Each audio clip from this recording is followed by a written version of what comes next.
안녕하세요, 김보엽입니다. 김보엽의 더 정치 네 번째 시간입니다. 오늘은 연말 특집으로 공개 방송을 준비했습니다. 한겨레 토요판에 인기리에 연재됐던 박성민의 2017 오디세이아라는 칼럼 기억하십니까? 첫 번째 글, 다음 대통령은 누구인가, 누가 돼야 하는가부터 시작해서 최근에 누가 나서야 이기는가까지 주요 정당 그리고 정치인들의 전략이 어때야 되는지 분석하고 전망하는 글을 인기리에 연재해 오셨는데요. 민 컨설팅의 박성민 대표를 소개합니다.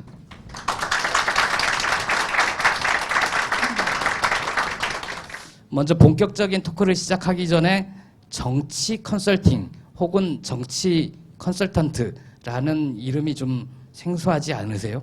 보통 컨설팅은 기업들이 구조 조정이나 아니면 기업의 경쟁력 제고 이런 차원에서 많이 하는 걸로 알고 있는데 정치도 컨설팅이 필요하다. 이런 분야에서 일하고 계십니다. 박성민 대표께 직접 정치 컨설팅, 정치 컨설턴트가 무엇이고 무슨 일을 하는지 좀 들어보고 싶은데요. 예, 반갑습니다. 되게 지금 전 이 순간이 되게 행복한데요.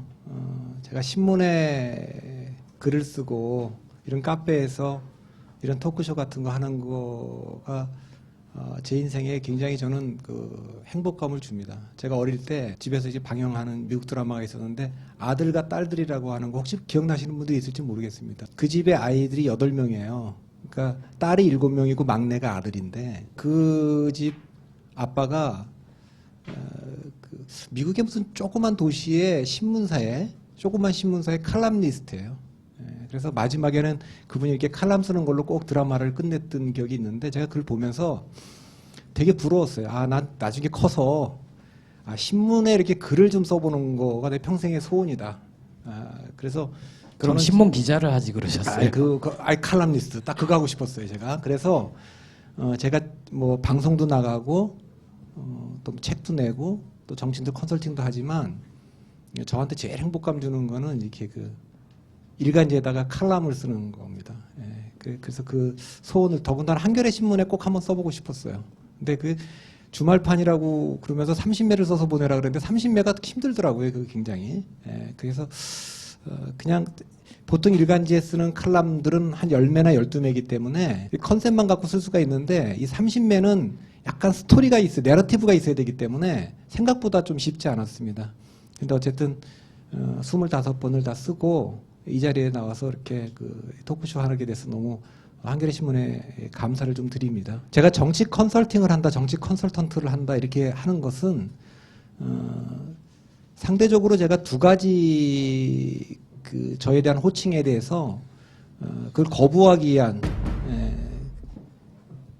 겁니다. 제가 정치 컨설턴트라고 얘기할 때는 정치 평론가로 부르지 말아주세요 이런 뜻이기도 합니다.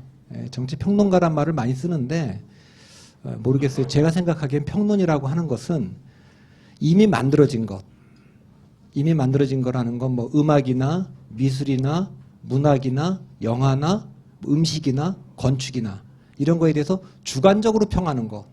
뭐 저는 그걸 평론으로 저는 이해를 합니다. 그래서 뭐 어떤 사람이 영화에 대해서 이 영화는 진짜 오늘 밤이 가기 전에 꼭 반드시 봐라 이렇게 얘기하는 사람도 있지만 어떤 사람들은 그 돈 있으면 파스타 사 먹어라 이럴 수 있는 거 아니겠어요? 그렇게 주관적으로 하는 건데 경제 분석이나 정치 분석이나 일기예보 같은 거는 객관적으로 뭐 분석하는 거지 그렇게 주관적으로 평가하는 게 아니라고 생각을 했기 때문에 굳이 부르고 싶으면 전 정치 분석가라고 불러달라 이제 이런 뜻이 좀 담겨 있습니다. 정치 평론가라고 안 불렀으면 좋겠다는 뜻이 하나 있고요. 또 정치 컨설턴트라고 제가 스스로 호칭하는 이유는 전략가란 말이 참 남발되는데 전략가가 제가 아닙니다라고 하는 선언입니다. 전략이라고 하는 것을 제가 세우기도 하고 하지만 전략가라고 하는 거는 결정하고 책임지는 사람들한테만 붙일 수 있는 거라고 저는 생각해요. 전략을 만든다고 해서 전략가의 칭호를 부여하면 안 된다고 생각합니다. 그러니까 역사적으로 보면 뭐 플라톤이나 아리스토텔레스나 뭐 마키아벨리나 공자나 이런 사람들 다 정치 컨설턴트라고 얘기할 수 있죠. 제후들이 별로 받아들이지 않았어요.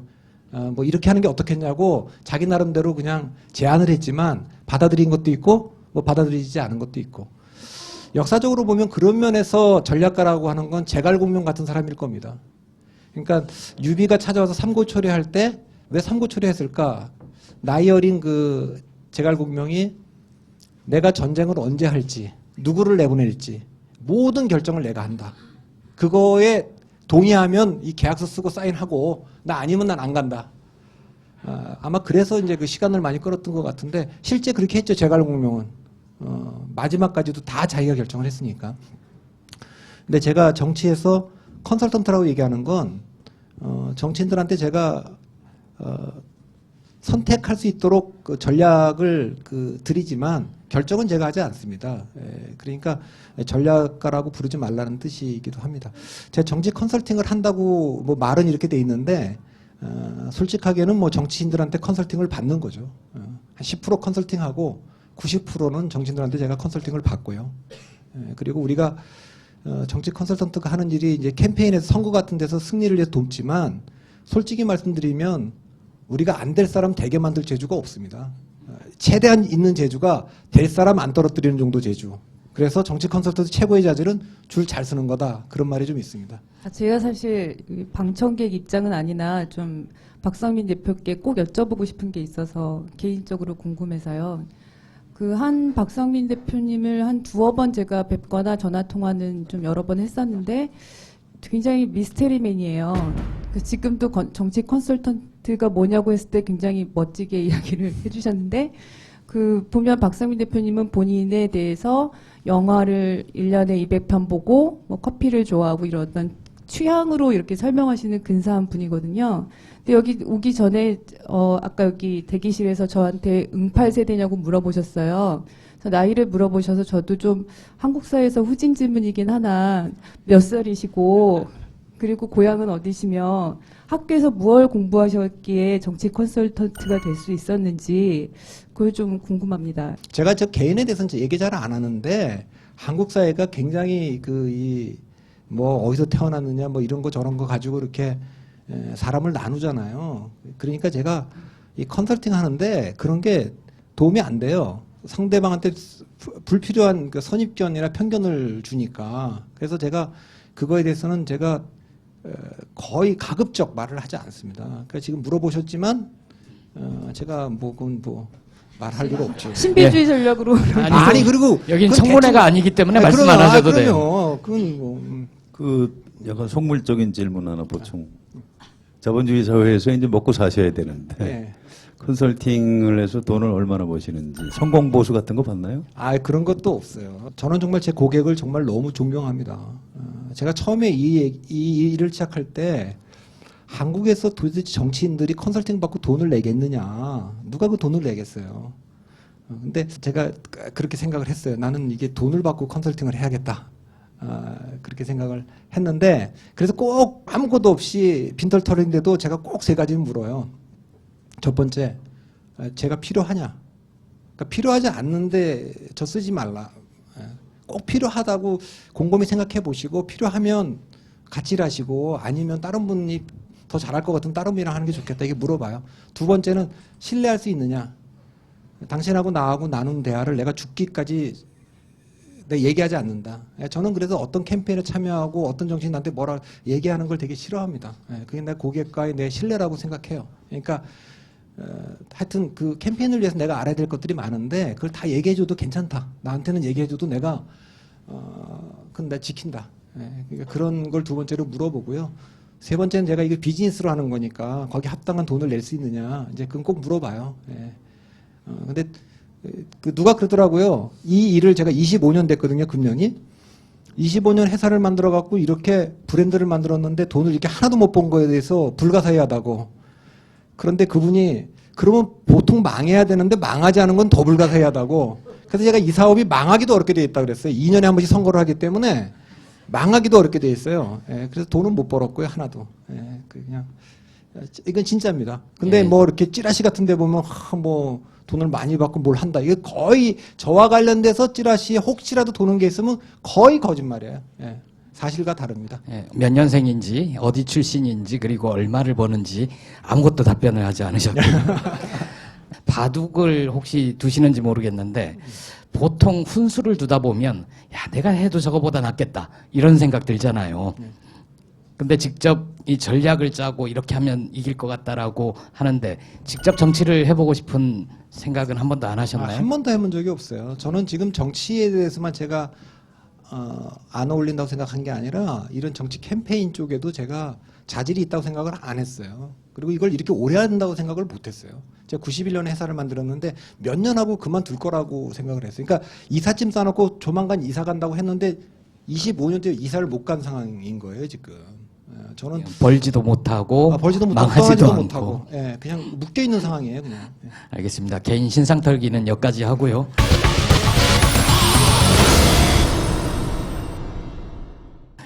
그러면 본격적으로 이제 정치 토크를 시작을 해볼 텐데요. 박 대표가 7월 초에 이런 글을 쓴 적이 있습니다. 새누리당을 향해서 3당 합당 틀을 깨고 미래지향적으로 분당하라. 이런 조언을 한 적이 있는데요. 그런데 정작 분열은 새정치민주연합에서 먼저 시작을 했죠. 새정치와 민주의 연합이 깨진 건데요. 자, 야당의 분열 어떻게 평가하십니까? 저는 한국 정치가 달라지려면 1990년에 만들어진 그때는 민자당이죠. 지금 새누리당인데 이 보수 정당이 재구성되지 않고는 재구성이라고 하는 건 거기가 분열되지 않고는 한국 정치가 한 발짝도 앞으로 나갈 수 없다 이렇게 생각을 하는 사람입니다. 그러니까 저는 야권이 어떻게 재편되고 뭐 진보 정치가 어떻게 재편되고 하는 거에 솔직히 말씀드리면 별로 관심이 없었어요. 왜냐하면 그게 한국 정치의 그 뭐 대세를 가를 만한 거라고 생각지 않았기 때문에. 그러니까 한국 정치는 새누리당 대 반새누리당의 구도입니다. 새누리당 대 반새누리당이라고 제가 표현하는 건 그 민주당 대 반민주당이라고 표현할 수도 있는데 그렇게 표현하지 않는 이유는 새누리당만이 유일하게 연합 없이 연대 없이 독자적으로 후보를 내서 집권할 수 있는 유일한 정치 세력이기 때문에 제가 그렇게 부릅니다. 실제로 뭐 새누리당이나 한나라당은 그렇게 하죠. 지더라도 대통령 후보 자기들 키운 사람 내갖고 지더라도 그건 3당 합당 때문에 그렇게 돼 있는 겁니다. 그런데 그게 2012년 대선 앞두고 느슨하게나마 다시 복원돼 있습니다. 그전에는 95년도에 3당 합당의 주역이었던 김종필 씨가 민주당에서 쫓겨나거든요. 쫓겨나서 나가서 지방선거를 앞두고 자민련이라는 당을 만들어서 그 이래로 충청도 정당이라는 게 보수 정당이지만 독자적으로 계속 있어 왔어요. 그게 뭐 자민련일 때도 있었고 뭐 자유선진당일 때도 있었고 뭐 마지막 당명은 제가 정확히 기억을 못 선진통일당인가 뭐 하여튼 뭐 그런 당이 있었습니다. 근데 2012년에 그것도 합당을 했잖아요. 그래서 새누리당의 정당 지지율이라는 것이 충청도당이 합당하기 전까지는 40% 넘어가지는 못했어요. 이해창 씨가 그 당의 총재일 때도 한나라당일 때도 30에서 35% 정도가 그 정당의 그 지지율이었습니다. 그때 DJ가 이끌던 국민의힘은 25에서 30 사이 정도를 갔거든요. 하나 5% 정도 차이가 났는데 어느 날 갑자기 한나라당이 40%에 들어가서 안 내려오는 겁니다.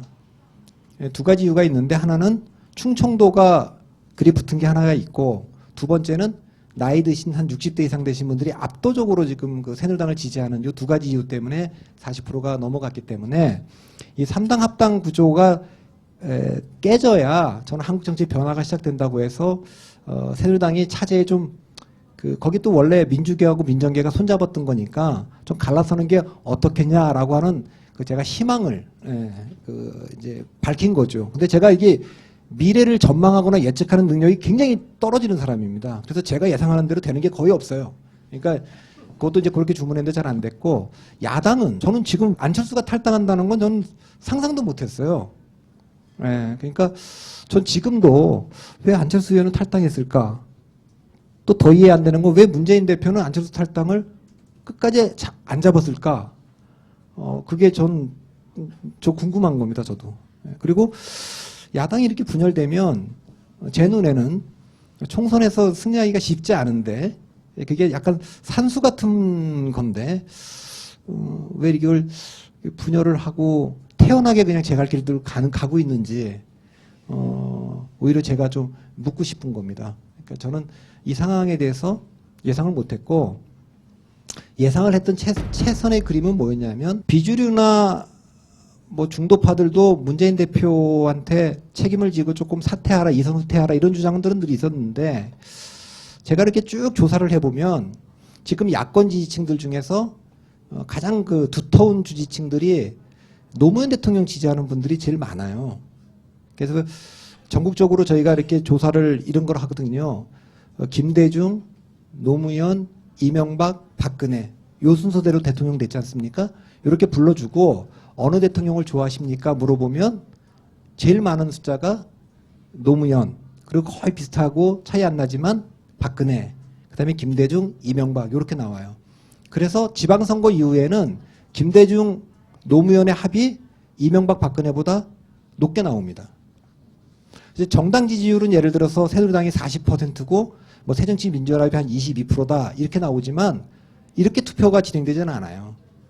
실제로는 그 아까 제가 말씀드린 그 대통령 그 좋아하는 사람 요게 숨겨진 민심이거든요. 요거에 따라 투표를 하기 때문에 저희가 그 조사를 꼭 물어보는데 노무현 대통령 지지가 이 수도권에서도 굉장히 강범위하게 있습니다. 그래서 문재인 대표가 불명예스럽게 퇴진하는 그림은 누가 그 다음에 뭐 비대위원장이 되든 당대표가 되든 뭐가 돼도 총선 승리가 쉽지 않을 것 같다. 이제 이게 제 생각이었고요. 첫 번째는.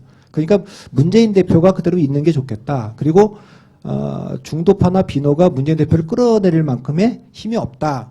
이제 이렇게 생각을 했고요. 두 번째는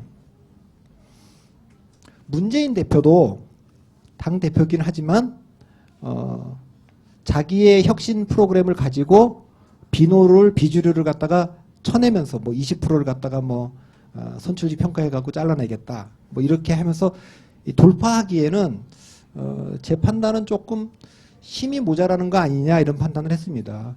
적어도 당내에서 그런 정도를 하려 그러면 옛날 양김 같은 분들은 빼놓더라도 이해창이나 박근혜처럼 정당의 한 70% 내지 80%를 장악한 상태여야만 그게 가능한데 제가 보기엔 문재인 대표가 지금 당에 50%도 장악을 못한 상황에서 이건 굉장히 무모한 짓을 하는 거 아니냐. 그 다음에 또 하나는 천정배 의원이 금년 4.19에 강주서구에 나가 당선됐는데 호남도 어쨌든 저 상태로 놔두고 선거를 치를 수 있을까.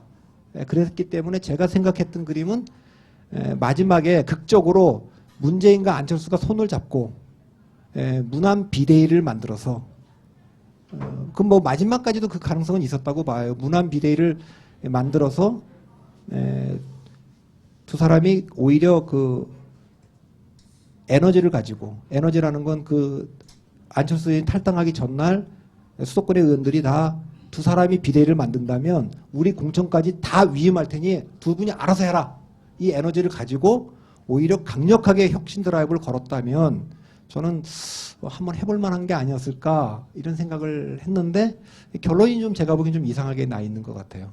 결국은 좀 이해할 수 없는 일이 벌어졌다는 거고 결국 두 정치인의 불신 때문에 이런 일이 벌어졌고 그걸 죄수의 딜레마를 빌어서 한번 설명을 해주신 적이 있죠. 두 패널이 송곳 같은 질문을 날려주시죠. 그 안철수 의원이 사실은 탈당하기 전에 미리 신당 창당 계획을 갖고 탈당한 건 아닌 것 같단 말이에요. 그런데 탈당을 할 때 굉장히 절망스러운 표정으로 했는데 탈당한 다음에 지지율이 막 올라가니까 본인이 좀 굉장히 좀 좋아하기도 하고요. 뭐 지금 그런 상태인 것 같은데 여론조사 수치 같은 걸 좀 내용을 들여다보면 과거에 이제 그동안 빠져있던 무당파 지지층이 이제 안철수 신당 지지를 많이 하는 것 같고요. 또 일부 그 새누리당 지지층 중에서도 이제 일부 안철수 신당 쪽을 지지한다. 이렇게 하고 있는데 이게 구체적으로 어떤 그 내년 국회의원 선거에서 정당 지지로까지 연결돼서 실체가 있는 안철수 당이 뭐 쉽게 얘기해서 교섭단체 정도 구성할 수 있을 정도까지 현실화 되겠느냐 아니면 그렇지 않겠는가 어떻게 전망하십니까? 제가 전망을 잘 못해요. 그리고 제가 예측하면 맞는 게 없어요. 그래서 그 예측을 잘 안 하는데 일단 그 지금 신당의 지지율은 잘 모르겠어요. 몇 %인지를. 그러니까 그러니까 조사에서 뭐 새누리당, 새정치민주연합 이렇게 묻다가 당명이 없으니까 안철수 신당 이렇게 얘기하면 그 이름 때문에 좀 더 나오거든요. 그러니까 이게 나중에 당명이 됐을 때 어떻게 될지는 잘 모르겠습니다. 그러니까 일반 여론조사에서 뭐 박근혜, 노무현, 안철수 이렇게 이름을 뭐 경력 앞에 불러주면 그러니까 모든 곳에 뭐 이렇게 그 안철수가 출마할 수 있는 거는 아니니까 그거는 정당 지지율은 조금 더 지켜봐야 될 것 같아요. 그러니까 그러나 이제 원내 교섭단체가 목표라면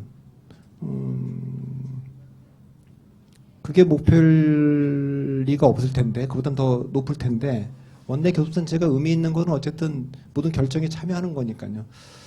비례대표가 뭐 정의화 의장이 직권상정한다는 안은 지금 현 246석에다가 54석의 비례대표를 그대로 유지하는 안을 지금 직권상정하겠다고 하는 거 아닙니까? 그게 아니고 이제 뭐 그러면 이제 농촌 지역은 상당히 많이 없어지는 겁니다. 예. 그게 아니면 있는 게 253대 47로 가거나 하는데 현재 뭐 정의화 의장은 뭐 현 행대로 하겠다. 농촌 지역 없어지는 거를 압력을 넣어서 좀 그 안에 타협안을 갖고 오라 이러는 것 같은데 54석이라고 보고요. 연동형 안 받겠다고 했으니까 현행 제도대로 하면 정당 지지율 잘 모르겠지만 10석 정도 가져갈 수 있는 건 합리적 판단 아닌가 싶어요. 안철수 정당이. 호남이 좀 이제 농촌 지역 때문에 의석수가 좀 줄긴 할 텐데 호남에 대한 딜레마가 있겠죠. 새정치하겠다고 하는데 이제 뭐 공천 탈락할 것 같은 분들 나와서 결합을 할 건지 아니면 또 새로운 인물을 할 건지 모르겠지만 거기서도 뭐 안신당이 조금 뭐 바람을 불러일으킨다면 뭐 몇 석, 뭐 10석이 되는지 안 되는지 모르겠습니다만 뭐 그분들은 좀 더 기대할 수도 있겠습니다만 대개 한 두 군데만 가지고 아까 비례대표하고 호남만 갖고도 뭐 원내 교섭단체는 뭐 근접할 것 같기는 해요. 그 다음에 지금은 통합도 없고 연대도 없다라고 선언을 해놨지만 수도권에 어쨌든 후보를 좀 이렇게 낼 거 아니겠습니까? 그러면 뭐 벌써 이제 통합은 사실상 좀 어려운 것 같지만 뭐 연대까지 후보 단일화라는 거죠. 이것까지 문을 닫을 필요는 없지 않느냐라는 게 그 내부에서도 좀 나오는 것 같으니까 후보 단일화를 좀 한다 그러면 안철수 신당도 후보를 좀 양보받을 적이 좀 있지 않겠습니까? 전 지역에서 다 양보를 하지 않을 테니까 거기서 조금이라도 얻을 수 있다면 원내 교섭단체가 목표는 아닐 것으로 보입니다만 원내 교섭단체가 의미 있는 숫자라고 하면 그거는 할 수도 있는 거 아닌가 이렇게 봅니다. 두 정치인 문재인, 안철수 두 사람에 대해서 어떻게 생각하시는지가 좀 궁금한데요. 누가 더 잠재력이 있다라고 뭐 질문하기보다는 각각의 지금 현재 상황에 대한 좀 평가를 좀 해주십시오. 어려운 질문입니다. 어려운 질문인데 이런 거 조심해야 되거든요. 그러니까 유권자라고 얘기해도 좋고 대중이라고 얘기해도 좋고 국민이라고 얘기해도 좋습니다. 그 사람들이 정치인들을 뽑을 때는 세 가지 보고 뽑거든요. 업적, 비전, 이미지거든요. 근데 업적이라고 하는 건 어느 정치인들 이름을 딱 듣는 순간 그 사람의 과거 실적입니다. 과거에 대한 평가예요. 양김 그러면 민주화에 큰 공이 있지. 뭐 노무현 그러면 지역주의를 위해 싸웠지. 뭐 이런 거 있잖아요. 이명박 그러면 뭐 청계천 했잖아. 뭐 이런 게 있잖아요. 그러면 한국 정치에서 안철수와 문재인이 딱 떠오르는 업적이 있냐 하면 그건 없죠. 그러면 이제 그 다음에 비전인데 비전은 미래에 대한 평가입니다. 내가 이 대한민국을 이렇게 바꿔보겠다고 하는 건데 이건 어음 같은 거죠. 그건 뭐 할지 안 할지 모르는 거니까. 그래서 중요한 게 이건 미래에 대한 평가입니다. 이미지입니다. 이미지. 이미지라는 건 종합적으로 그래서 현재에 대한 평가입니다. 근데 이때 이미지라고 얘기할 때 제가 강조하는 건 정치 지도자가 갖고 있어야 될 이미지가 세 가지인데 하나는 지도자의 이미지고 두 번째는 혁신의 이미지고 세 번째는 공적 이미지입니다. 이걸 다 갖고 있다면 굉장히 강력한 거예요. 그러니까 당연히 대통령은 지도자를 뽑는 거니까 지도자의 이미지가 있으면 그 사람이 되죠. 2012년에 박근혜가 업적도 비전도 뭐 별로 없었는데 문재인이나 안철수보다 앞섰던 건 이 지도자 이미지죠. 왜냐하면 옛날에 퍼스트 레이디도 했고 한나라당 당 대표도 했고 그런 지도자 이미지가 있었는데 문재인은 뭐 민정수석이나 뭐 비서실장 같은 약간 참모 이미지가 있지 않습니까? 그거에 비하면 안철수는 멘토의 이미지가 있죠. 청년들한테. 그러니까 멘토의 이미지나 참모의 이미지로 지도자 이미지를 뛰어넘기 어려우니까 이제 그런 면에서는 둘 다 좀 지도자 이미지나 혁신의 이미지나 공적 이미지가 약했는데 이제 그런 걸 이제 앞으로 얼마나 보강할 거냐 하는 게 이제 좀 있고요. 그 다음에 뭐 대중들이 또 평가하는 방식이 또 다른 게 있습니다. 우리 캠페인에서 보면 어느 정치인이나 정당을 좋아하는 이유가 좋아해서 찍거나 그 사람을 너무 좋아해. 혹은 그 정당을 너무 좋아해요. 팬덤 같은 거죠. 그런 게 있거나 아니면 두 번째는 좋아하는 건 아니지만 나한테 필요한 사람인 것 같아. 뭐 그럴 수도 있거든요. 필요해서 찍어주는 경우도 있어요. 아니면 상대가 너무 싫거나 그런 거죠. 근데 지금 야당의 문제는 옛날 김대중 노무현 때만 해도 좋아하는 사람들이 굉장히 많았어요. DJ를 좋아하고 노무현을 좋아하는 사람들이 많았고 거기다가 한나라당이 싫거나 보수가 싫거나 이해창이 싫거나 뭐 이런 표를 가지고 해갖고 근소하게 이겼죠. 근데 어느 날 갑자기 이렇게 좋아하는 그런 그 팬덤들이 약해지기 시작했습니다. 필요하다는 이미지는 사실은 그 야당보다는 여당한테 더 있거든요. 그러니까 새누리당이나 한나라당이 뭐 좋아하는 사람들은 많지 않지만 물론 이제 박근혜 대통령은 뭐 나이 드신 분들이 굉장히 좋아하는 정치이긴 합니다만 그래도 뭐 저 정당은 그래도 뭐 우리한테 도움은 좀 되는 일을 할 거야라는 건 좀 심어주거든요. 이제 그런 면에서 이제 유지가 됐는데 안철수 문재인 두 분만 놓고 보면 팬덤이란 측면에서 보면 그 전에는 상당히 안철수 후보가 그 강력하게 2012년에 있었던 거 아닙니까? 지금은 많이 이제 그게 줄어든 것 같고 반면에 이제 문재인 후보는 그때에 비해서 조금 더 강력하게 좀 이렇게 적어도 온라인이나 이런 데서는 좀 이렇게 버텨주는 힘들이 있고요. 그러니까 그 뭐 좋아하거나 필요하거나 상대가 싫거나 하는 것은 좀 더 지켜봐야 될 것 같고요. 두 경쟁자가 결정적으로 증명해야 될 게 이겁니다. 어느 정치인들이나 현역이거나 도전자거나 계승자거나 셋 중에 하나를 갖게 됩니다. 그런데 우리나라에서는 현역이 없죠. 왜냐하면 대통령이 재선에 도전하지 못하니까. 그럼 계승자이거나 도전자인데 문재인이나 안철수는 두 분 다 도전자 포지션입니다. 도전자 포지션은 세 가지를 증명해야 됩니다. 첫째는 박근혜 대통령이 나라를 잘못 이끌고 가고 있다. 그래서 반드시 정권을 교체해야 된다. 이건 공통의 목표입니다. 두 번째 목표는 내가 더 나은 비전과 리더십이 있다. 이제 이걸 증명해 보여야 되는 겁니다. 근데 결정적인 건 세 번째입니다. 내가 더 경쟁력이 있다. 2017년에 가면 뭐 비전도 좋고 리더십도 좋지만 누가 더 외연확장이 되는 후보냐, 누가 나가야 이기느냐 이걸로 결정될 겁니다. 역대 대통령 선거나 서울시장 선거나 제가 좀 지켜보면 마지막에 가서 지지자들이 결정하는 건 누굴 내보내야지 이기는데 그걸로 결정될 거니까 그 세 가지를 둘러싼 경쟁이 이제 되겠죠.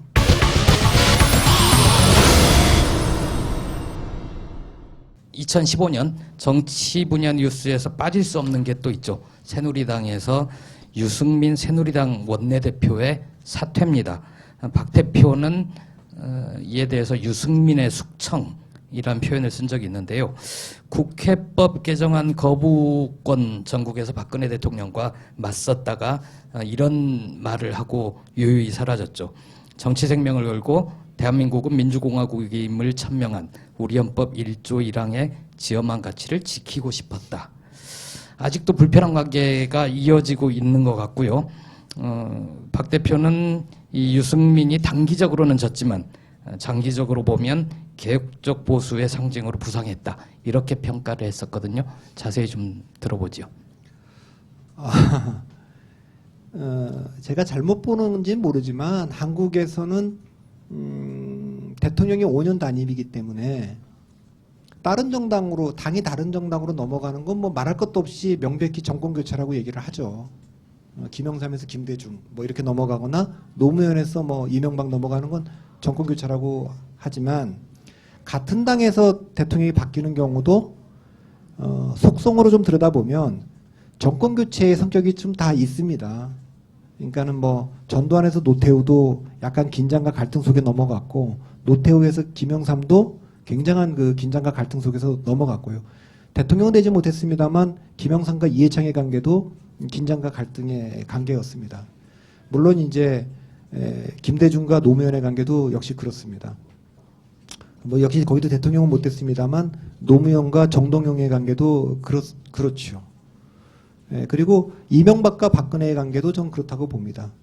그러니까 정권 교체 여론이 높다고 하더라도 박근혜가 이긴 거에는 그 안에는 약간 정권 교체적 성격이 좀 있다고 보는 것도 좀 있어요. 옛날 그 김대중에서 노무현 넘어갈 때도 좀 그런 게 있었거든요. 영남 사람이고 삼김 지역주의를 반대한 사람이고 그러면 뭐 정권교체적 성격도 좀 있는 거 아니냐. 제가 그때마다 느낀 게 뭐냐면 그래서 대통령이 된 사람들이나 대통령 후보가 된 사람들을 보면 대통령에게 말을 잘 들어서 대통령 지원을 받아서 됐다기보다는 대체로 대통령과 맞서갖고 대통령 후보직을 쟁취하고 대통령이 된 게 아니냐. 결국 박근혜도 이명박 대통령한테 세종시 그 수정안을 반대하면서 후보가 된 거 아니냐. 한국에서 대중들은 이걸 원하고 있는 것 같아요. 현직 대통령이 인기가 떨어질 때, 또 현직 대통령에 대해서 우리가 분노할 때 누군가 그 사람과 싸워주길 바라죠. 야당의 당대표이면 더 좋겠지만 야당이 그렇게 못할 때는 여당 내에서라도 그 역할을 하는 사람이 있으면 그건 뭐 우리 편인 것처럼 들리기도 하는 거죠. 예를 들면 이명박 대통령의 인기가 떨어지는데 이명박 대통령에 대해서 뭐 분노하는 사람들이 생겨요, 국민들이. 그런데 이명박 대통령이 너무 행복해 보이는 거예요, 웃고. 막 그러면 사람들은 어떻게 생각하냐면 막 미치는 거죠. 저분이 밤에 잠도 못 자고 막 그냥 뒤척이고 이러면 좋을 것 같은데 너무 행복해 보이면 싫잖아요. 그러니까 나를 대신해서 저 현직 대통령이 밤에 잠 못 자고 그냥 화가 나갖고 그냥 막 뒤척이게 만드는 사람이 있으면 내가 지지할 거야 라고 하는데 이명박한테는 그게 박근혜죠. 박근혜만 없으면 잠을 잘 잘 것 같은데. 박근혜 대통령도 유승민이나 이런 분들 때문에 좀 화가 난 것 같지 않습니까? 그리고 정의화 의장도 박근혜 대통령 때문에 지금 뭐 일약 그래도 대통령 후보감인지 모르지만 스타가 되고 있는 거죠.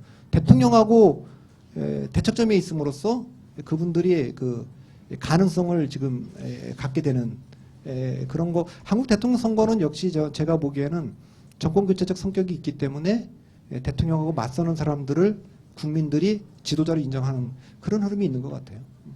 원래 김무성 대표가 할 말은 하겠다 이러고 나서 대표가 됐잖아요. 근데 그 공약을 유승민 전 원내대표가 지키고 있다. 그렇게 볼 수 있는 건가요? 그거를 제가 보면 박근혜 대통령이 굉장히 레임덕이 일찍 왔잖아요.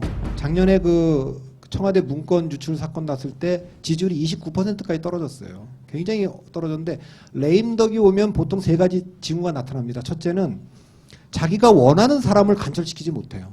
근데 박근혜 대통령은 국회의장 선거에서도 패배했고요.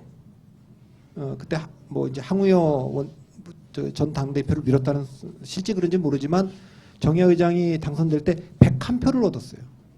청와대가 밀지 않은 후보가 국회의장 선거에서 100표를 넘어갔다고 하는 것이 굉장히 충격적인 겁니다. 생각보다. 두 번째는 당대표 선거에서도 청와대가 밀었을 것으로 지금 뭐 그건 확인할 수는 없지만 짐작되는 후보들이 아닌 새로운 당청 관계를 예고했던 김무성 당대표가 압도적으로 이겼거든요. 원내대표도 마찬가지죠. 원내대표도 유승민이 됐지 않습니까? 그러니까 자기가 원하는 사람을 관철시키지 못해요. 두 번째는 정책을 관철시키지 못해요. 그게 대표적으로 원내대표 선거에서 유승민이 되고 나서 대통령에 대해서 비판을 했습니다. 대통령이 지금 하고 있는 정책에 대해서 대놓고 반기를 들었죠. 그다음에 세 번째는 기밀이 새나가요.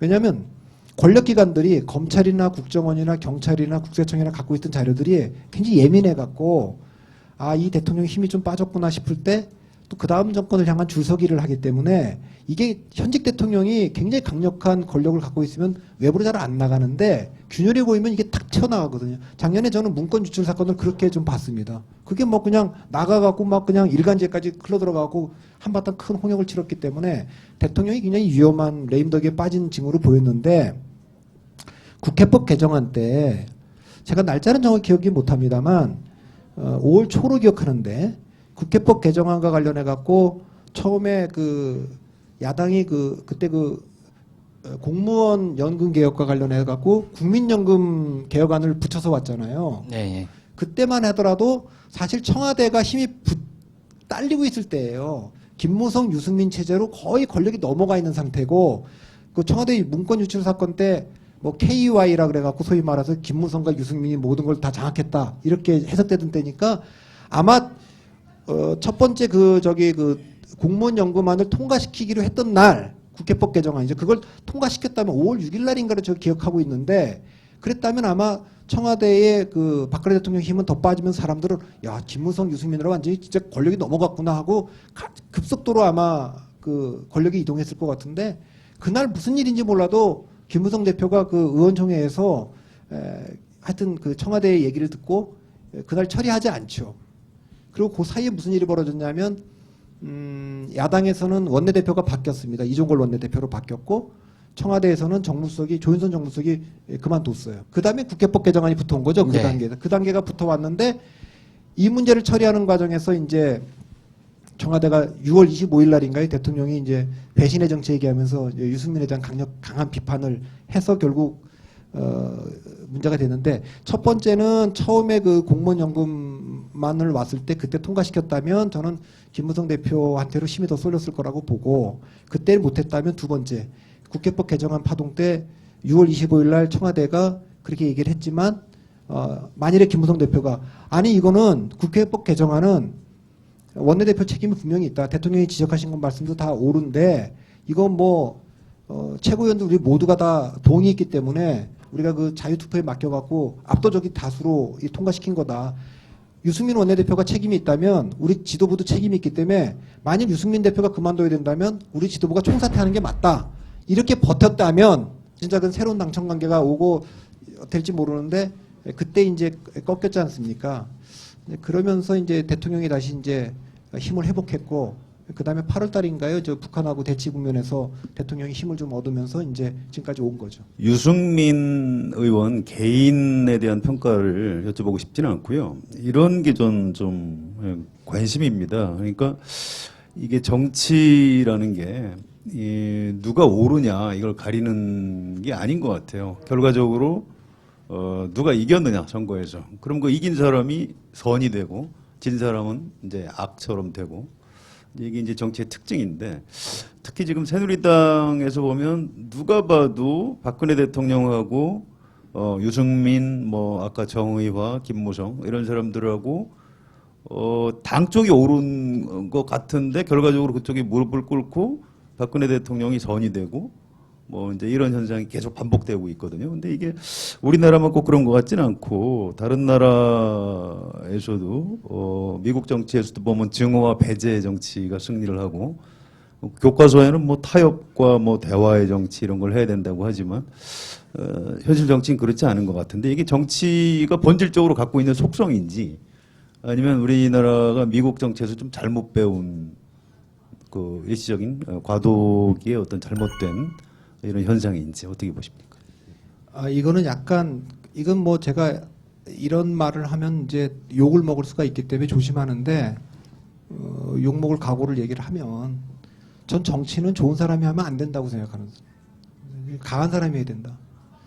역사적으로 보면 정치가와 군인과 기업인 요 세 개의 직업은 결과로 말하는 직업이기 때문에 좋은 사람보다는 강한 사람들이 실적을 냈어요. 제가 여기서 강하다고 얘기하지만 강한 사람이라는 건 단점이 많아요. 단점이 많지만 강점도 많은 사람들이에요. 좋은 사람은 장점이 많은데 약점이 많아요. 그래서 이 좋은 분들은 뭐 교수를 하시거나 뭐 언론인을 하시거나 뭐 그 시민운동을 하시거나 뭐 이런 거에는 잘 맞을지 모르겠는데 정치에는 잘 안 맞죠. 그러니까 저는 그런 생각을 갖고 있습니다. 제가 옛날에 10년 전에 강한 것이 옳은 것을 이긴다라는 책을 썼다가 욕을 많이 먹었어요. 근데 그건 제가 한 말이 아니고 원래 빌 클린턴이 한 말인데 제목에다 다 쓸 수가 없어갖고 줄여서 썼는데 그렇게 됐어요. 빌 클린턴이 뭐라 그랬냐면 틀렸더라도 강한 것이 옳더라도 약한 것을 이기는 게 정치다라고 얘기를 했어요. 그 이라크 전쟁 때문에 그랬거든요. 2004년 미국 대통령 선거를 보면서 아니 이라크 전쟁은 부당한 전쟁인데 그 조지 부시는 굉장히 강하게 얘기를 했어요. 틀렸더라도 강하게 주장하지 않냐 확신을 가지고. 그러니까 사람들이 믿게 돼 있다는 거죠. 옛날에 요제프 게벨스가 한 말이 있죠. 그 저 히틀러의 그 참모인데 거짓말도 큰 소리로 반복하면 대중은 반드시 믿게 돼 있다. 그러니까 아무리 옳더라도 약하게 좀 확신에 차지 못해갖고 그냥 그게 긴가민가하게 얘기하는 사람보다는 확신에 차서 얘기하는 사람이 그 이기게 돼 있는 게 정치입니다. 군인들도 그렇고 기업인들도 그렇죠. 옛날에 그 플라톤이 철학자로 아시지만 플라톤은 군인이에요, 군인. 트로이 전쟁 끝나고 무슨 뭐 그다음에 뭐 쭉 뭐 페르시아 전쟁 끝나고 펠로폰네소 전쟁 지고 나서 그때 이 군인 그리고 스파르타를 자기가 이상국가로 생각했고요. 그런데 우리 플라톤의 그 예에서 잘 보이는 게 뭐냐면 동굴에 그 얘가 있잖아요. 동굴 밖에서 자기가 이 태양을 보고 진리를 깨달았는데 여기서 중요한 건 제가 그 에피소드를 듣고 딱 떠오른 거는 플라톤은 동굴 안으로 들어가는 거예요. 기환하는 거예요. 기환. 제가 2017 오디세이아라 그랬는데 오디세우스도 기환하거든요. 이게 트로이전이 끝나고 나서 기환하잖아요. 왜냐하면 마지막에 자기는 온갖 유혹이 있는데 텔레마쿠스 자기 아들이 있고 페넬로프 자기 부인이 있는 곳으로 돌아가죠. 돌아가야 된다고 생각하죠. 기환하는 거죠. 기환하는데 그런 사람이 하는 거다. 강한 사람이. 그건 돌아온다는 건 뭐냐면 여기는 진짜 뭐 인터넷 같은 데서 익명의 섬에서 완전히 발가벗겨지고 욕설이 난무하고 막 이런 판으로 돌아오는 거죠. 플라톤은 그렇게 돌아간 사람이죠. 반면에 스토아 철학으로 넘어오면 로마에 가면은 그 마르쿠스 아우렐리우스라는 로마 황제가 있는데 명상록 쓴 걸로 유명하잖아요. 황제인데 전쟁터에서 명상록 쓸 정도로 고뇌가 많은 분이에요. 저는 문재인 대표가 좀 그런 분일 것 같아요. 내가 안 한다 그랬는데 정치 안 맞는다 그랬는데 불려 나와갖고 앞으로도 못 가고 뒤로도 못 가고 지금 매일 밤에 고뇌하는 거죠. 내가 이걸 사퇴를 하고 싶기도 하고 내가 하면 뭐 이거 지금까지 해놓은 게 다 무너질 거기도 하고 내가 진짜 안철수 잡으려고 내가 이렇게 하고 싶기도 한데 이렇게 했다가 또 이쪽에서 이럴 것 같으니까 이 고뇌하는 거죠. 이러지도 저러지도 못하는 그런 게 있고 어거스틴이라고 얘기하는 그 아우스티누스라고 하는 그 교부 철학을 만든 분이 있어요. 이분은 플라톤 철학을 갖고 와서 기의했어요. 기의 신으로. 그러니까 신으로 기의해야 될 사람들은 저는 정치를 하면 안 된다고 봐요. 종교인이 되거나 교수가 되거나 학자가 되거나 언론이 되거나 뭐 판검사가 되거나 이렇게 하는 게 좋지. 그런 면에서 보면 제가 보기에는 아까 이제 그 문재인이나 안철수나 유승민 이분들에 제가 조금만 더 설명을 할게요. 사실은 지도자라는 건 뭐냐면 영웅이 돼야 되거든요. 영웅의 서사구조는 이렇거든요. 아주 그 두려운 적이 있어요. 그건 악이라고 해도 좋고 적이라고 해도 간혹 외계인이 쳐들어오는 경우라고 생각해도 돼요. 옆에 나라가 쳐들어왔을 때도 라고 생각해도 되고 어쨌든 적이 있어요. 두려운 적이 있어요. 그런데 대중들은 두렵긴 하지만 저항하지 못해요. 힘이 없어서. 그래서 누가 대신 싸워주길 바라는데 대신 우리 싸워줄 걸로 기대했던 우리의 대표인 그게 검찰이나 정치인들이나 경찰이나 공무원들은 적하고 내통하거나 아주 그냥 무능해요. 그러면 이 사람들은 새로운 어떤 영웅이 나타나주길 기다리죠. 그때 짠 하고 어디선가 누군가에 무슨 일이 생기면 나타나는 사람들이 있잖아요. 영웅 신화라는 게 다 그런 거거든요. 슈퍼맨이나 뭐 배트맨이나 다 그런 거 짠가 이게 다 똑같은 거예요. 그러니까 예를 들면 옛날에 군사정권 때 박정희 전두환이 무서운 독재가 있다. 근데 대중들은 두려워서 저항을 못해요. 그 대신 싸워줄 줄 알았던 야당은 사쿠라 야당이 됐고 언론도 어용 언론이 되고 교수들도 어용이 돼 있고. 그러니까 새로운 지도자가 나타나길 바라는데 짠 하고 김영삼 김대중이 40대 기술은 들고 일어나갖고 정권하고 싸우는 거예요.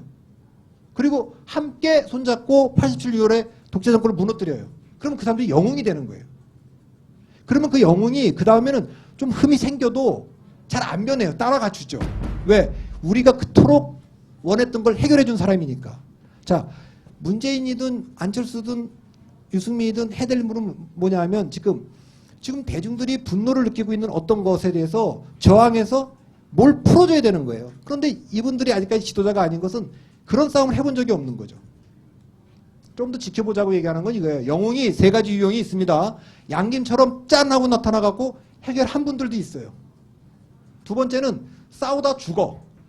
그게 뭐 사막의 라이온의 앤서니 킨이라든가 무슨 뭐 브레이브 하트의 무슨 뭐 스코틀랜드 독립을 위해 싸우다가 노무현 대통령도 좀 그럴 수 있어요. 장렬하게 전사하는 거지. 그래도 영웅은 되는 거예요. 내가 뜻은 못 이뤘지만 내 뒤에 오는 누군가가 이걸 이루어줄 거다. 이런 영웅도 있어요. 세 번째 유형은 뭐냐면 첫 번째 짠하고 나타났다가 아주 작살이 나요. 옛날에 치권이라는 영화 혹시 보신지 모르지만 성령이 처음에 딱 나타났다 무지하게 깨지잖아요. 그리고는 짠하고 어디 산속에 들어가갖고 수련을 막 하는 거예요. 그래갖고 다시 단련돼 갖고 나타나 갖고는 탁 악을 물리치는 이런 버전도 있어요. 예를 들면 옛날 모세라는 사람이 출애굽을 할 때 애굽에서 처음에 자기는 굉장히 나약한 지도자였는데 한 40년간 광야에 가서 단련을 받고 나서 다시 짠하고 나타나 갖고 그 출애굽을 시키지 않습니까? 그러니까 문재인도 안철수도 처음에는 착살이 난 거예요. 근데 좀 다시 한번 이제 내공을 쌓아갖고 다시 나아질 수 있는지는 좀 지켜보자는 거예요. 그러니까 그런데 유승민이든 안철수든 문재인이든 이런 정치적 시련을 겪으면서 단련되고 올라오는 거니까 좀 기대를 가져보자는 거고, 우리가 또 주문하자면 본인들이 내공이 강해지는 것보다 더 중요한 게 뭐냐면 지금 대한민국 국민들이 분노하는 지점, 대중들이 정말 절망하고 있는 지점 하나를 뭔가 돌파해주는 분이 넌 지도자가 될 거라고 저는 그렇게 보고 있습니다. 네, 여러분들은 지금 박성민 대표의 방언이 터지는 순간을 지켜보고 계십니다.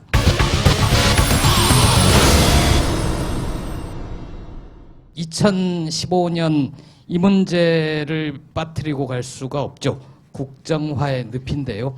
박근혜 정부는 역사 교과서 국정화를 군사작전 치르듯 진행을 하고 있습니다. 박성민 대표는 이것을 박애전쟁이라고 표현을 했었는데요. 그리고 고등학교 한국사 교과서를 몇 권 직접 읽으셨더라고요. 그러면서 지금이라도 그만두는 것이 피해를 최소화할 수 있다. 회군하라. 이런 칼럼을 쓰신 적이 있습니다. 2017년 대선에서 새누리당에 두고두고 부담이 될 문제라고 지적을 하셨는데 자세한 얘기 한번 들어보죠. 예, 제가 교과서 읽어봤어요. 토론회도 하고 금성출판사 거랑 미래엔 거랑 그 다음에 그 교학사 거랑 다 봤는데 뭐 그 교과서 내용 얘기는 제가 안 하겠습니다. 대한민국에서 대통령이라는 지위는 초당파적 국가 원수와 당파적 행정부 수반을 겸임하거든요. 근데 이게 내각제 국가에서는 이걸 분리시켜 놨어요. 그러니까 당파적인 성격을 갖는 행정부 수반은 총리가 하고 왕이 이제 국민 통합을 위한 초당파적 국가 원수를 하죠. 이제 그렇게 분리가 돼 있습니다. 그 다음에 이제 그 대통령하고 그 총리하고 이걸 분권형으로 나눠놓은 나라들이 좀 있죠. 소위 말하는 뭐 이원 집정제를 한다거나 분권형 대통령제 하는 나라들이. 그런데 그런 나라들은 초당파적인 문제는 되게 외교나 안보에서는 초당파적 협력이 가능하고 내치는 당파적으로 갈라져도 되는 나라들이 그게 가능한 겁니다. 그런데 한국은 당파성이 갈라지는 지점이 북한을 둘러싸고 갈라졌어요. 우리나라의 당파성이라는 거는. 그렇기 때문에 이게 구분이 잘 안 됩니다. 실제로 우리나라가 내각제를 했던 윤보성과 장면 내각에서도 국군 통수권이 끝까지 누구한테 있는지가 불명확했거든요. 그러니까 저는 그래서 이게 지금 우리가 그 미국처럼 대통령에게 국가 원수와 행정부 수반의 역할을 동시에 줬는데 미국만 해도 연방 국가이기 때문에 나머지는 뭐 주정부가 다 하고 대통령은 사실 국무부와 국방부만 컨트롤하면 되거든요. 그러니까 외교하고 안보만 하면 되는데 그래서 초당파적인 뭐 테러와의 전쟁을 한다거나 할 때 그게 되잖아요. 근데 우리는 지금 그게 잘 안 되는데 대통령이 보통 때는 뭐 그 당연히 그 어떤 당파성을 갖고 대통령이 됐으니까 그걸 밀어붙일 수 있다고 봐요. 그러나 역사 교과서 같은 거를 좀 국정으로 바꾸고 싶다면 국정 뭐 세계 몇 나라가 안 하는 거지만 저는 뭐 자율 발행자를 지지하는 사람이긴 합니다. 거민정도 반대하고 전 자율 발행자를 지지하는 사람이긴 하지만 또 국정 교과서는 무조건 안 된다고 생각하는 것도 아니에요. 그러나 그렇게 할 거면 이거는 내가 초당파적으로 해결하려고 한다. 그래서 이건 여야의 지도자들을 다 불러서 정말 이거는 오해 없이 이게 입시에서도 지금 이게 우리가 이제 그 필수 과목으로 됐으니까 정말 내가 그런 걸 다 떠나서 최고의 그 전문가들한테 모셔서 맡길 테니까 걱정 안 하셔도 된다. 이렇게 해줬으면 좋겠는데 그걸 좀 당파적으로 접근했다는 거, 전 그 점에 대해서 조금 비판적이고요. 제가 왜 이제 2017년에 두고두고 짐이 될 거라고 봤냐면 한나라당 이전에 민자당이라는 정당이 만들어졌을 때 저 정당은 민주계하고 민정계하고 공화계가 합쳐졌거든요. 특별히 이 민주계하고 민정계가 굉장히 그 긴장 관계를 많이 만들어냈어요. 그러니까 TK를 중심으로 하는 민정계의 보수성과 경남 PK를 중심으로 하는 민주계의 개혁성이 충돌하면서 저당의 혁신이 만들어졌거든요. 계속. 이게 적어도 2007년도까지는 살아있었어요. 2007년도에는 박근혜의 보수성 대 이명박의 개혁성이 충돌하면서 긴장을 계속 만들었죠.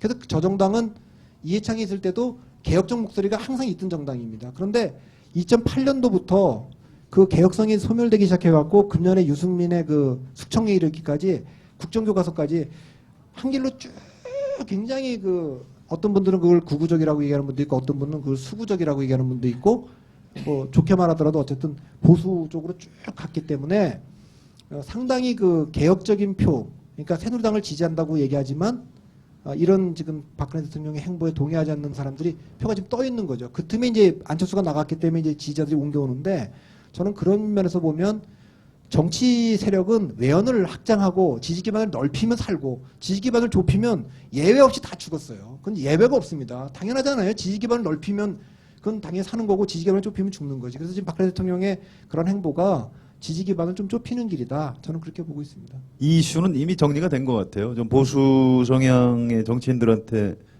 물어봐도 이거 교과서 2017년 한 번 내고 없어지지 않겠냐. 다음에 여당의 대선 후보가 나와도 국정 교과서를 계속 밀고 가겠다고 공약하기는 어려울 것 같다 이렇게 얘기를 하고요. 현실적으로는 이른바 좀 보수 성향 언론 조중동 문화일보에서도 반대합니다. 그래서 이건 이미 정리된 이슈라고 봐야 되고요. 아무튼 저는 이 국정교과서 사태를 겪으면서 박근혜 대통령이 아버지 명예회복 때문에 대통령이 되려고 한다고 얘기했던 김재원 의원 말이 처음에는 잘 안 믿었는데 이 사태를 겪으면서 그 말이 맞았구나 이제 이런 생각을 하게 됐고요. 이념 대결로 좀 몰고 갈 의도가 있었던 것 같은데 실패한 것 같아요. 결과적으로 이 문제는 학생들한테 역사 교육을 어떻게 잘 시킬 것인가 이제 이런 문제인데 지금 박근혜 정부가 잘못하고 있다 이렇게 생각하는 사람이 아주 많습니다. 재밌는 거는 김무성 대표인데요. 이 이슈가 터졌을 때 사실은 김무성 대표가 당 대표를 계속 할지 할 수 있을지 없을지가 애매했던 순간입니다. 그런데 이 이슈를 가지고 김무성 대표가 받아들였어요. 국정화 해야 된다 이런 식으로. 그 권투에서 왜 클린치라고 하죠. 싸우다가 위험하면은 그냥 확 끌어안아 버리는 그런 장면이 이제 저는 연상이 됐는데 그렇게 해서 성공했습니다. 김무성 대표하고 박근혜 대통령이 한 편이 됐고 김무성 대표는 뭐 목숨을 부지할 수 있게 이렇게 된 그런 정치적인 효과가 약간 있는 것 같습니다. 그래서 국정교과서 문제가 대선에 미칠 영향은 총선에서도 저는 야당이 그런 착각을 했는데 이게 이슈가 되니까 야당 일각에서 이걸 뭐 총선까지 끌고 갈 수 있는 이슈인 것처럼 얘기했는데 그거는 저는 완전히 오판이었다라고. 이건 이미 이제 쓰고 있는 단계이기 때문에 내년도에 이제 나오기 전까지는 얘기하기가 어려워. 이슈가 안 돼. 그래서 이게 만약에 이슈가 된다면 여당의 경선 국면에서 대통령 후보 경선 국면에서 김무성 대표가 출마를 할 수 있을지 어떨지는 알 수 없지만 만일 김무성 대표가 출마한다면 이건 이슈가 될 거예요. 경선 국면에서는. 그래서 그 김무성 대표가 후보가 된다면 전 대선에서도 이슈가 될 거라고 봅니다. 그러나 후보가 되지 못한다면 저는 이 이슈는 그냥 사면하는 이슈가 될 거로 봅니다. 다음 대선에서는요. 그러니까 역사 교과서, 국정 교과서 한 번 나오고 없어질 거다. 그 한 사람의 집념 때문에 그 많은 사람들이 추운 데서 고생을 한 거네요. 여기까지 2015년 정치를 한번 쭉 리뷰를 해봤습니다. 야당의 분열, 그리고 유승민 숙청, 국정화의 늪 이렇게 주제로 얘기를 해봤는데요. 보통 중요한 얘기는 뒤에 하잖아요. 여기까지가 저희가 준비한 1부고요. 2부에서 본격적으로 2016년 4월 총선과 2017년 12월 대선 전망을 다뤄보겠습니다.